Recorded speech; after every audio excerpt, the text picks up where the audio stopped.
Hello, we are Liz and Jamie. And we live on a boat with a cat.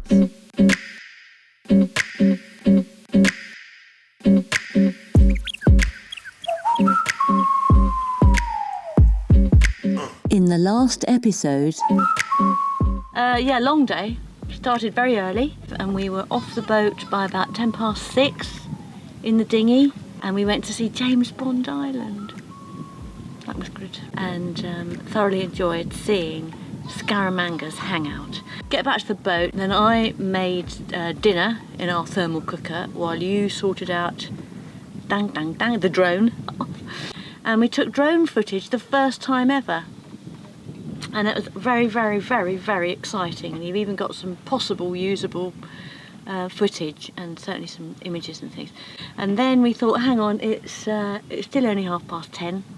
And we want to do a bit more drone footage, but the clouds were coming in and it looked like it wasn't going to be a brilliant day. So we thought, well, we've got to be back in Ao Chalong by Friday, so let's get out of here. So we left. We have been motoring, to be honest, all the way from James Bond Island to here, which is Koh Naka Noi. You can only say it as a Geordie. There's Koh Naka Noi and Koh Naka Noi, and we're at Koh Naka Noi right now, watching the sun go down. So, cheers.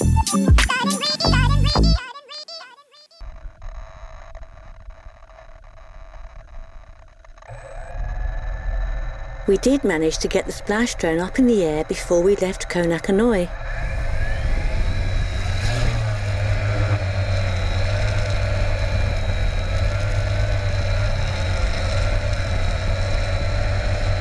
There was a bit of this, and some of that, and even this happened.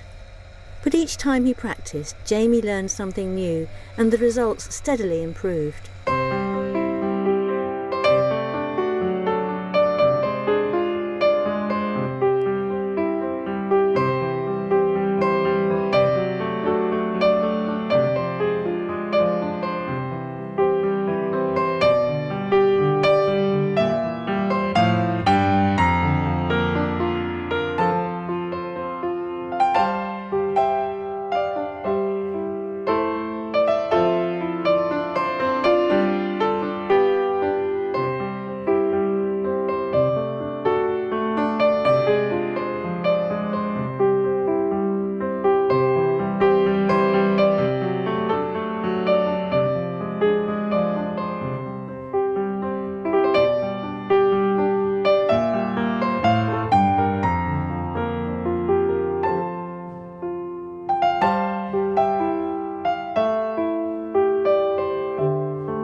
last night's anchorage, which is Koh Naka Noi, and we're heading south and slightly east to tonight's anchorage, which is called Koh Khao Nai. And we've got the sails out, we're sailing, we've got 12 knots of wind and we've got 5.5 knots speed over ground. We have got the current with us, and it's lovely. Lovely sunny day and peaceful. I awake to my freedom. Give it birth from within, dissolving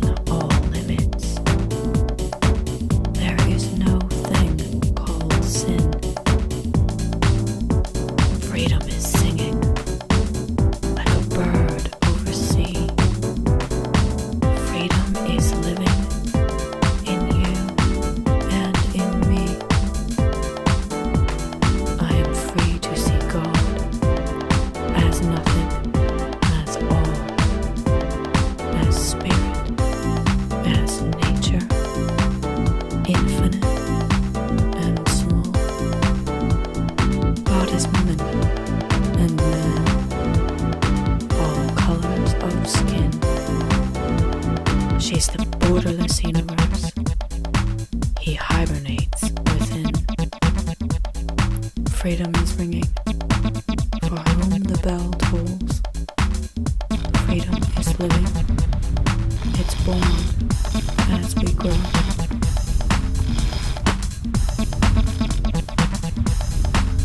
I am free with my voice, in its tone and its words. The sound of my truth blends with yours as it's heard. A chorus of freedom, each harmony swells in the hearts of the peaceful, where democracy dwells. Freedom is singing like a bird over sea. Freedom is living in you and in me. Freedom is ringing, for whom the bell tolls.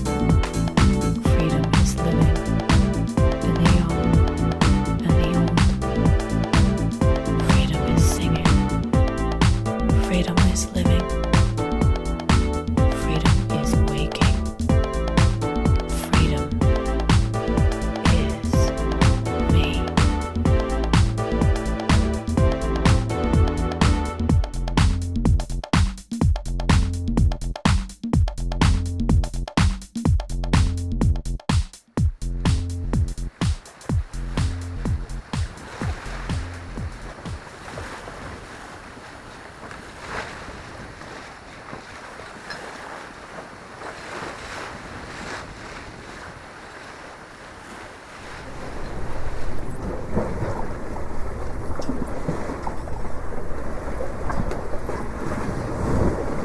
What's happening now? Well, we anchored and we didn't like it because it was rolling around. I didn't mind it, you didn't like it. So we've now upped. Since it's only 10 to 1, we've decided to carry on and we're going down to Koh Mai Thon, which is an anchorage we went to before. In fact, a long time ago, before we had the famous accident in PP, we anchored off there. But we're going to anchor on the other side, so it'll be quite different. And we should be well shielded from the wind and from any fetch. So that should keep you and Millie happy. Can you explain what the problem was with the anchorage we were just at?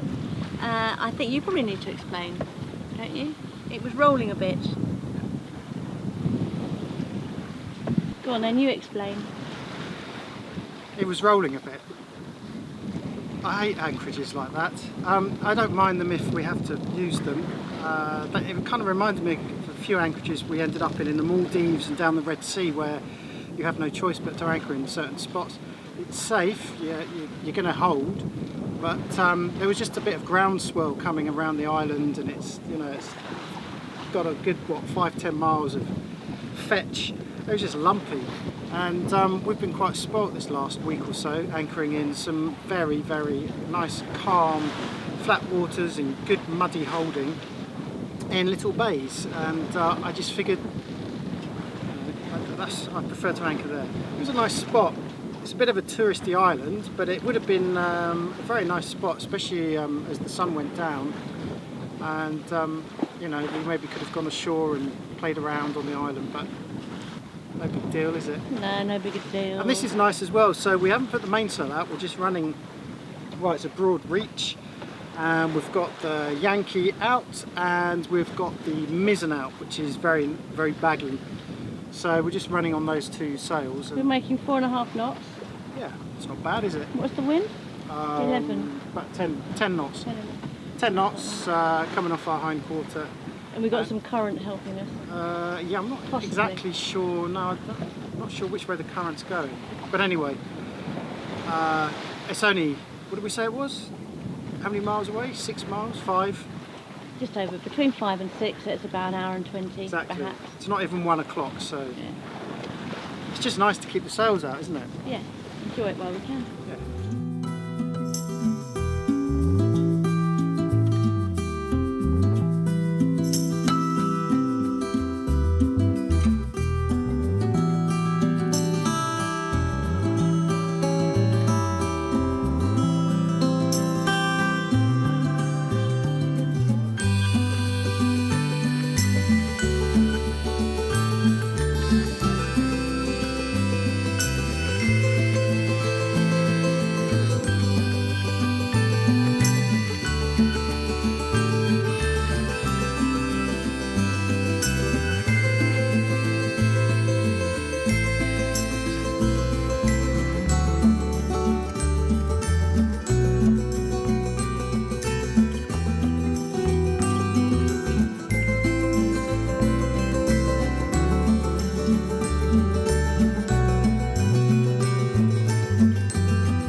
So we are anchored. Liz isn't convinced that the anchor held, and we've got this weird wind against tide business going on, so the anchor chain's actually going back underneath the boat rather than being dragged out in the front. So I thought I'd jump in the water and see if we can actually see the anchor. We're going to go down there. Visibility is actually quite good for this area, so I think the anchor chain is somewhere down there. Here it goes.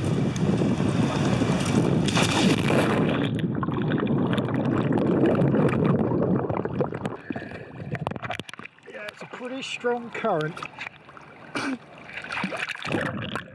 Jamie battled with the current and found the anchor securely dug in. He's a powerful swimmer, but watching him struggle against the water, I decided to play it safe by remaining on the swimming platform. It was actually a lot of fun, like being on a roller coaster. Like all cruisers, we regularly check the hull for growth. Luckily for me, Jamie enjoys scraping. He says it's good exercise. So as soon as he'd finished checking the anchor, he was back in the water. We are just going to do a bit of scraping at the back of the boat, and we've got current against wind and tide and stuff, so basically we've got the waves coming this way and the boat's pointing that way, and it's rather confused, and the tide is pretty strong as well. So I just thought I'll put this on my head and just show you what goes on at the back of the boat. So I think the most dangerous thing here is actually going to be losing the camera. Fingers crossed.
Right, thought I would show you a little bit of boat maintenance.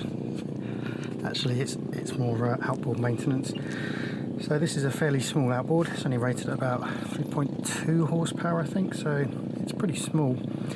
And one of the issues with these props is that rather than having a shear pin, it's an all-encased thing. Right, let me explain that in a bit more detail. So basically, when a larger prop is spinning, it has a sacrificial pin that goes through here into the shaft, and if this should hit a rock, the idea is that the shear pin snaps and this will just spin freely. The reason for this is to protect the gear system. On these smaller outboards, however, we don't have a shear pin. It's just an all-in-one piece. So this is the old prop, and we hit something the other day in the water. I'm still not sure exactly what it was, but the point is that what gives way rather than a shear pin is this housing here. So I can get that in some decent light. So inside here, the central cog is actually adhered to a rubber sort of gasket inside here. So when this actually hits, what happens is this gives way. So this ends up shearing, and this will spin freely instead. there are ways of doing short-term fixes, which we did in Turkey once, which is to then drill a screw through the body there of the prop back into this. But then, of course, the stainless steel screw, were it to hit something else, wouldn't snap. And what happens then, instead, is that you end up buggering up your whole drive system. So, the upshot of all this is that we have to replace the entire prop, which is a bit of a pain in the arse because they I've just bought another one, 3,000 baht, that's about £60 or probably close to $100. So it's not a very cheap mistake to make, hitting rocks or catching debris in the in the water, but unfortunately these things do happen. So I've got a different prop here. You notice it is actually considerably different, so it's going to be interesting to see how this performs. But essentially all that we do is we just drop this back on and we screw this up, and then there is a cotter pin that goes through that holds this in place. It's pretty simple, pretty straightforward, so that's all I'm going to do now, and then I'm going to put the outboard in the water and give it a test, make sure it all works okay.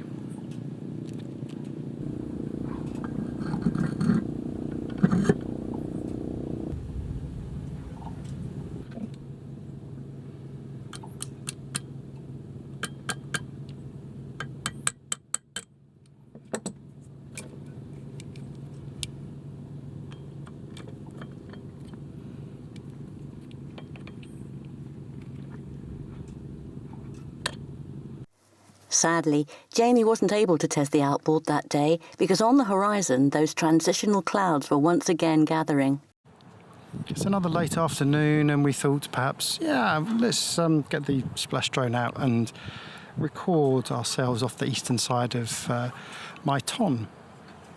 However, you see, it's getting darker and darker and darker. This is what is creeping up behind us. Of course, this is typical. There's thunder and there's lightning, and well, you never know, it might actually sweep past us and miss us altogether, but we've started to feel drops of rain. Anyway, we're certainly not going to be getting the drone out, much as that would make some great footage. I think we're going to have to sit tight, batten down the hatches and sit this one out, I'm afraid.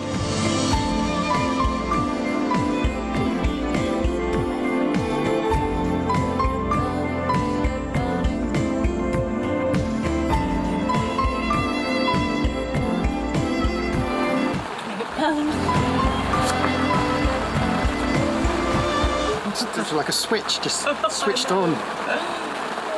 It's interesting, the wind keeps moving around. It might just be on the edge, you know. That's what I was thinking. I really was thinking we could just be on the edge. Yeah. Is that coming at us though? You see, from what I could see of the cloud. The wind was pointing that way, just now. Well, exactly. The wind is pushing all. I think we might be lucky.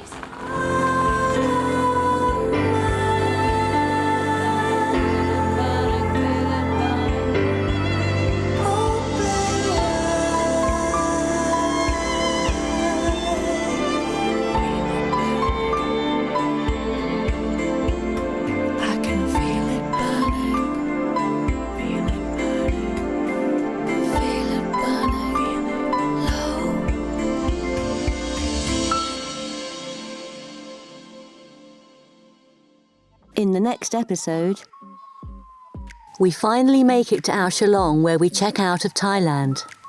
We take in more than one spectacular sunset, and we discover why people love Koh Lanta. Kia ora! Sawadee ka! Follow my boat! Okay? Get up! Follow the boat! Kia ora, bro! Follow the boat! Way to go! If you missed it, you can catch our previous episode here. If you're interested in the technical side of boat maintenance, then check out our complete boat refit playlist here. If you'd like to say thanks for all the free videos and want to buy us a beer, then come and find us here.